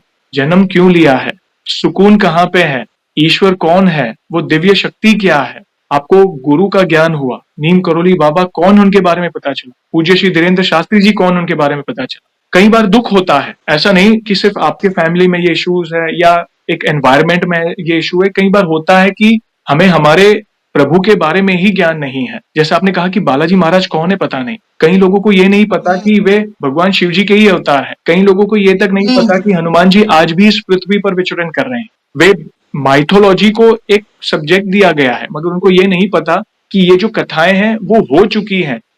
राम जी आए थे पृथ्वी पर, कृष्ण जी आए थे, हनुमान जी आज भी है। हम सिर्फ उसे एक स्टोरी कह के एक बुक में बंद करके रख देते हैं, मगर आप उन्हें अनुभव करेंगे। जैसे आप, ऐसा नहीं है कि आप नहीं मानते थे, आपके अंदर एक सबकॉन्शियस माइंड में चल रहा था कि देयर इज सम एनर्जी, एक एनर्जी है, मगर कहीं ना कहीं वो एनवायरनमेंट के कारण आप अपने आप को रोक पा रहे थे कि भाई मैं नहीं भी कर रही थी, मगर वो एनर्जी मुझे छोड़ नहीं रही, कहीं ना कहीं वो वॉइस आ रही थी, आपको बचा रही थी। अब इस सिचुएशन में आपने सारी कड़ियां जोड़ी कि क्या क्या मेरे साथ घटित हुआ है। जाना था तो कब के हम ऊपर जा चुके होते। आप मरना चाहते थे, माउंटेन से कूद के मरना चाहते थे कि अभी घर में अरे सब कुछ तो सही है मगर फिर भी आई वांट टू डाई। आपने यही कहा था शुरुआत। कौन रोक रहा था आपको? उनको तो सब पता है ना मेरे भक्त को क्या चाहिए, मेरे भक्त के लिए क्या उचित है, क्या उचित नहीं है। तो उन्होंने किसी ना किसी के माध्यम से, उन दिव्य शक्तियों के माध्यम से, गुरुजनों के माध्यम से, उस भूमि के प्रताप से आपको गाइड करते रहे वे। और वो होता है ना, एक रियलाइजेशन आपके अंदर हुआ। तो देयर इज अ डिफरेंस। आप अपने आप को महसूस करेंगे कि 7 साल पहले आपका जो स्वभाव था, आपके जो विचार थे, और आज डंके की चोट पे आप प्रभु की महिमा का गुणगान कर रहे हैं। वो एनर्जी मैं फील कर पा रहा हूँ, वो वाइब्स फील कर पा रहा हूँ। वो एक अलग तरह का ऑरा आपकी तरफ से कैसे आ रहा है? वो प्रभु की कृपा से आ रहा है। प्रभु साए की तरह आपके साथ है। आपके पिताजी आपके साथ है ना, आपके पिताजी का भी आशीर्वाद है। आपके पिताजी की प्रेरणा से आपको हनुमान जी मिले हैं, ऐसा समझिए। एक आशीर्वाद के तौर पर आपको भक्ति मिली है आपके पिताजी से एज अ सक्सेसर। तो आप अपने आप को भाग्यशाली समझे। This is a new chapter in your life. इसे खुलकर जी, इसे खुलकर जी। और ये एक पहला कदम है। देखिए, ये this is just a first step. आपने देखा, ये पहला कदम ही ऐसा इतना सुकूनदायक है। तो सोचिए, धीरे धीरे प्रभु जब आपका हाथ पकड़कर आपको और आगे लेकर जाएंगे, प्रेरणा देंगे, सनातन को जानना, प्रभु को जानना, एक्चुअल श्री राम जी, हमारे रघुनाथ जी को जानना। अगर और जितना निकट आएंगे ना, आपको रियलाइज होगा कि नहीं, मनुष्य जन्म बहुत दुर्लभ है। अगर इस टाइम मुझे भक्ति ना मिली होती तो मैं बस जन्म मरण के चक्कर में फंस जाता, क्योंकि मनुष्य जन्म बहुत दुर्लभ है, ये वेस्ट नहीं करना है। मगर हम अपने आप को भाग्यशाली समझ सकते हैं कि इसी जन्म में हमें भक्ति मिली, इसी जन्म में हमें प्रभु मिले, और बस यही है, कर्म करने हैं, अपने कर्तव्यों का पालन करना है, धीरज रखना है, और हर कार्य में प्रभु को प्रमुख रखना है। देखना, प्रभु हर कदम पर आपका साथ देंगे। एक सवाल पूछना चाहूंगा। कुछ चीजें आपने कही, कुछ चीजें अगर आपके कोई विचार बाकी हैं तो आप बता सकते हैं। जैसे हमने आपके अनुभव अभी सुने, एक से बढ़कर एक अनुभव हमें सुनने मिले। वैसे बाकी भक्तों के आपने अनुभव सुने, बाकी भक्तों के अनुभव सुनकर आपको क्या प्रेरणा मिली, आप अपने शब्दों में बता सकते हैं। मैं ये कह रही थी कि मैंने कहा था कि ये एक डिजिटल सत्संग है। मैं फिर से रिपीट करूंगी, ये एक डिजिटल सत्संग है, क्योंकि सत्य का हम संग कर पाते हैं जी। और सत्य ना अनुभव से ही पता। आपके चैनल पे इतने सारे गेस्ट्स आते हैं, वो अपने अनुभव इतने प्योर हार्ट से, अपने खुले दिल से, पावन हृदय से शेयर करते हैं। तो सत्संग होता है, हम ईश्वर के एक स्टेप, छोटा सा स्टेप और आगे उनके पास पहुंच पाते हैं। आपकी वीडियो से मैं आपको ये जरूर बोलना चाहती हूँ, ये जो सारी कड़ियां जुड़ पाई हैं, ये आपके वीडियो से। ये मैं आपको सच में कह रही हूँ, it would not have been possible. होते लास्ट में जिगसॉ पजल का एक पीस रह जाता है, वो पिक्चर कंप्लीट होने पर एक रह गया था, वो पीस तो आप हैं। कराने वाले प्रभु हैं बहन, मैं तो यही कहूंगा। बालाजी महाराज जी, यस, आपके थ्रू मतलब वो फाइनल पीस दे दिया। मैं लास्ट में एक चीज बस कहना चाहूंगी, क्योंकि मैं तो कोई भक्ति नहीं करती, मैं ऐसा कुछ क्लेम भी नहीं कर सकती कि मैं कुछ भी, ना संकल्प, ना कोई स्पेशल पार्ट, कुछ भी मैं नहीं करती हूँ। 11 बार हनुमान चालीसा पढ़ती हूँ, वो तो मैं ऐसे बेड पे बैठे बैठे पढ़ लेती हूँ, कहीं पे भी पढ़ लेती हूँ। लेकिन अब इतना है कि मेरे हस्बैंड रोज हनुमान चालीसा 1 बार पढ़ते हैं, उनके लिए बहुत बड़ा स्टेप है वो। मेरा बेटा सोने से पहले जरूर हनुमान चालीसा पढ़ता है, बहुत बड़ा स्टेप उसके लिए है। और मैं हनुमान चालीसा पढ़ने से स्टार्ट पहले अपने गुरु का नाम लेती हूँ, फिर उसके बाद आई मेक श्योर कि मैं बहुत सारे संतों का नाम लेती हूँ, जिन संतों ने मुझे जीवन में उस डार्कनेस में छोटी टॉर्च लाइट मारी है, मैं उन सब के नाम लेने के बाद ही स्टार्ट करती हूँ हनुमान चालीसा। धीरेन्द्र शास्त्री जी को प्रणाम करती हूँ, प्रेमानंद महाराज जी को प्रणाम करती हूँ, नीम क्रौली बाबा को प्रणाम करती हूँ, अवतार मेहर बाबा को, साईं बाबा को, बहुत सारे संतों को, स्त्री संतों को, संत मीराबाई को, संत सहजोबाई को, इन सबको प्रणाम करती हूँ। फिर ही हनुमान चालीसा स्टार्ट करती हूँ, क्योंकि बिनु हरि कृपा मिलेगी नहीं, संता बोला ना। संतों का नाम लेने के बाद ही हनुमान चालीसा को पढ़ती हूँ, और लास्ट में तुलसीदास जी का तो बड़े जोर से नाम लेती हूँ, क्योंकि अगर हनुमान चालीसा ही नहीं दी होती उन्होंने हमें, तो फिर हम क्या करते। बिल्कुल। तो संत तुलसीदास जी का बहुत जोर से नाम लेती हूँ लास्ट में, और फिर श्री राम का 7 सालों के बाद मैं फाइनली श्री राम का नाम जोर से ले पाती हूँ। मैं आपको ये बता रही हूँ कि वो फ्रीडम जो मैंने बचपन में आंगन में देखी थी, वो आपकी वीडियोस को देखने के बाद और सालासर में वो एनवायरनमेंट देखने के बाद मेरे में वो फ्रीडम आ गई, और जय श्री राम में 108 बार बोलती हूँ। फाइनली मैं जोर से बोल पाती हूँ, छुपा छुपा के, ऐसे दबा के, ऐसा करके नहीं। तो मेरा कॉन्फिडेंस और मेरा फेमिनिन कॉन्फिडेंस, ये मैं लास्ट में जरूर बोलूंगी कि स्त्रियों के मन को वो जानते हैं। तो मतलब ऐसा सोचना है, मेरा ना स्त्री होने का जो एक मेरी जो एक नेचुरल एक मेरा ब्यूटी भी है, और एक मेरी राइट भी है, और मेरा जो भी एक फेमिनिन सेल्फ है, वो ना रिस्टोर कर दिया हनुमान जी। वो हनुमान जी दे सकते हैं। मतलब तो इसलिए जो जैसे आपकी वीडियो में बहुत लोगों ने कहा कि एक रिश्ता बनाइए उनके साथ, तो वो तो रिश्ता खैर पहले से बना हुआ था, पर मुझे पता नहीं था। मैंने एक दिन बैठ के सोचा, मैंने कहा कि है क्या मेरा रिश्ता आपके साथ। तो फिर मुझे आवाज आई, वो मेरे ना दादाजी हैं, मेरे ग्रैंडफादर, मैं उनको ग्रैंडफादर बोलती हूँ, मेरे पिताजी के भी पिताजी हैं वो। तो मैं एक ग्रैंडफादर वाला मेरा उनके साथ रिश्ता है। और मेरा ना लास्ट में मैं यही बोलूंगी कि मतलब एक इस वर्ल्ड, मॉडर्न वर्ल्ड में साइकोथेरेपी कोई भी चीज में जाने से की जगह, या जाने से पहले, या जाने के साथ साथ, जैसे भी हनुमान जी से बड़ा तो साइकोथेरेपिस्ट है नहीं, पॉसिबल नहीं है। डिवाइन साइकोथेरेपिस्ट, सबके दुख जानते हैं, सब कुछ जानते हैं। तो प्लीज आप इधर उधर साइकोथेरेपी, वर्ल्डली प्रॉब्लम को ही तो सॉल्व करेगा ना साइकोथेरेपी, लेकिन जो आपकी स्पिरिचुअल प्रॉब्लम है उसको तो साइकोथेरेपी नहीं सॉल्व कर पाएगा ना, उसको तो ईश्वर सॉल्व करेंगे ना। तो जागृत देव जब हैं, कभी तो विकट रूप, छोटा रूप, बड़ा रूप, भीम रूप, कुछ भी लेके कैसे भी कहीं से भी तो आ जाते हैं। तो आप थोड़ा सा बुलाइए। तो मैंने तो ऐसे आधा टूटा टाटा बुलाया, मेरे टूटी हुई आवाज में भी वो आ गए।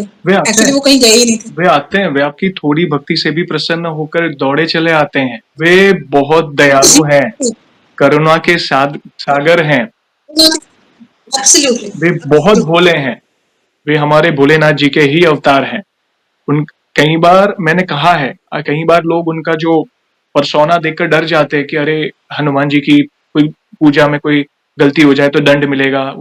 अरे वो जो परसोना है वो दुष्टों के लिए है, हमें क्यों डरना। हमारे तो परम पिता परमात्मा है, हमारे बस आप शरणागत हो जाए, एक बार सरेंडर होकर तो देखिए, जीवन निखर जाएगा आपका निखर गया। देखिए जीवन निखर जाएगा।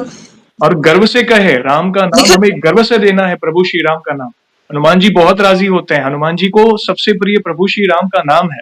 धन्यवाद बहन, थैंक यू वेरी मच, इतना जो प्यार और सपोर्ट करते हैं। कराने वाले प्रभु हैं आप, और हम मात्र निमित्त हैं। और कुछ देर पहले आपने कहा कि एक कॉमन मैन आके भी दिल खोलकर, एक कॉमन जो भी भक्त है, कई पॉडकास्ट सेलिब्रिटीज बुलाते हैं, मेरे लिए तो हर हनुमान जी और राम जी का भक्त सेलिब्रिटी है, मैं तो यही कहूंगा। बस ये सत्संग को बढ़ाते हैं, आप सबके सहयोग के बिना ये नामुमकिन था। और ये प्रेरणा देने वाले हमारे राम जी और हनुमान जी हैं, जो हम सबकी जो फैमिली है उसे बढ़ा रहे हैं। तो थैंक यू वेरी मच इतना प्यार और सपोर्ट देने के लिए। और जाने से पहले वन लास्ट सवाल, वैसे तो देखिए हमारे पास इतना सामर्थ्य नहीं है, मगर फिर भी वन लाइन में हमारे प्रिय बालाजी महाराज का बखान करना है तो किस तरह करना चाहेंगे आप? वो तो मैं तुलसीदास जी के शब्दों में ही करूंगी, तुमरे भजन राम को पावे, जन्म जन्म के दुख बिसरा। क्योंकि मैंने इतने सारे वुंड्स मेरे भर दिए जन्म जो खोल, यस यस, गांठी खोल दे। क्योंकि हनुमान जी की परमिशन के बिना हम राम जी के चरणों तक नहीं पहुंच सकते। तो बस सच्चे दिल से राम जी का नाम लेते रहें। बहुत प्यारे शब्दों में आपने प्रभु की महिमा का गुणगान किया। कई लोगों के सवालों के जवाब मिलेंगे आपके इन अनुभवों से, आई ओपनिंग होगी, और वे आपका अनुभव देखकर ही, जैसे आपको उनके अनुभव देखकर प्रेरणा मिली, तो कहीं किसी ना किसी भक्त को अपने सवाल का जवाब आपके अनुभव से मिल सकता है। क्या पता उनके घर का भी एनवायरनमेंट हो ऐसा, या आपने जो चैलेंजेस फेस किए वो मैच करके वे भी प्रभु की शरण में जाए, नहीं इन बहन ने ऐसा किया था तो मैं भी जाऊंगी और अपने संकटों का निवारण पाऊंगी। तो थैंक यू वेरी मच अपने प्यारे प्यारे अनुभव शेयर करने के लिए। एक बात बोलना चाहती हूँ जाने से पहले आपके बारे में। एक ना हम लोग यूनिवर्सिटी में ना जब कम्युनिकेशन पढ़ाते हैं तो एम्पैथेटिक कम्युनिकेशन पढ़ाते हैं, एम्पैथी के साथ, करुणा के साथ लिसनिंग, किसी को सुनने की क्षमता जी, एक बहुत बड़ी क्षमता होती है। जी, और आपके पॉडकास्ट को देख के, बहुत सारे वीडियोस देख के, मैं फिर से ये बोलूंगी कि आधे से ज्यादा दुख तो लोगों के अपने दुख बांट कर ही कम हो जाते हैं। आप इतनी एम्पैथी के साथ, इतने पेशेंस के साथ जिस जिस प्रभु की आप भक्ति कर रहे हैं, उनसे आपने बहुत करुणा पाई है। आप करुणामय होकर उनकी सुनते हैं। मैं, क्योंकि मैं ये जानती हूँ, जब कोई आपको नहीं सुनता है तो कैसा लगता है, जी, जब कोई आपको जज करता है, रिजेक्ट करता है, या आपके ऊपर हंसी उड़ाता है, या इम्पेशेंट होता है। और आपके पॉडकास्ट पे सबसे ब्यूटीफुल बात मेरे लिए ये है कि पुरुषों से भी ज्यादा स्त्री भक्त आते हैं। जी, वो आप शायद कॉन्शियसली अनकॉन्शियसली करते हैं, वो मुझे पता नहीं, लेकिन मैं उसको कॉन्शियसली देखती हूँ, राइट, क्योंकि मैं एक स्त्री हूँ और मैं ये जानती हूँ, और ये आप भी जानते हैं कि स्त्रियों को तो वैसे ही कोई सुनने वाला नहीं। स्त्रियों के आधे दुख तो वहीं हट जाएंगे अगर कोई उन्हें प्यार से एक बार सुन ले। और ये काम आप कर रहे हैं। आप सबके एक्सपीरियंसेस को पेशेंटली सुनते हैं।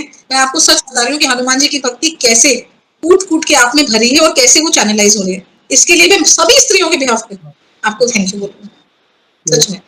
उनकी कृपा है। यू आर बाकी ग्रेट। हम तो एक तुच्छ भक्त है, जाने अनजाने में कोई गलती भी हो जाए तो हम क्षमा चाहते हैं। देखिए, हनुमान जी से ये नहीं सीखा तो क्या सीखा? क्योंकि मैं कई बार भक्तों को यही कहता हूँ, हम पूजा आराधना तो करते हैं, मगर हनुमान जी के जीवन चरित्र को भी जाने। हनुमान जी से हम बहुत कुछ यस, सीख सकते हैं, बहुत सारे लाइफ लेसन है, बहुत सारी चीजें। तो सारा क्रेडिट प्रभु को जाता है, कराने वाले ये हैं। बाकी आप कहाँ बैठे हैं, मैं कहाँ बैठा हूँ, भक्तजन भारत में, भारत के बाहर कहाँ कहाँ से जुड़ रहे हैं, कौन जोड़ रहा है, इंटरनेट का इतना सदुपयोग कौन करा रहा है? प्रभु करा रहे हैं। तो उनकी इच्छा से हो रहा है। आप धन्यवाद उन्हें कहें, हम तो नियमित है, अगर हमसे कोई गलती हुई हो तो हम क्षमा चाहते हैं। Thank you very much. नहीं नहीं, मैं आपको सिर्फ धन्यवाद नहीं बोल रही, बट आप बहुत सुंदर काम कर रहे हैं, ये मैं कई बार बोलूंगी, थैंक यू वेरी मच। सच में। बस यही आशीर्वाद चाहिए कि ये कार्य आगे बढ़ता रहे और ज्यादा से ज्यादा भक्त जुड़े।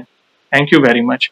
और सेशन को एंड ऐसे ही नहीं करेंगे, हम सभी को बताएं, प्रभु श्री राम के नाम का जयकारा और हनुमान जी के नाम का जयकारा अवश्य लगाएंगे, फिर सेशन को एंड करेंगे।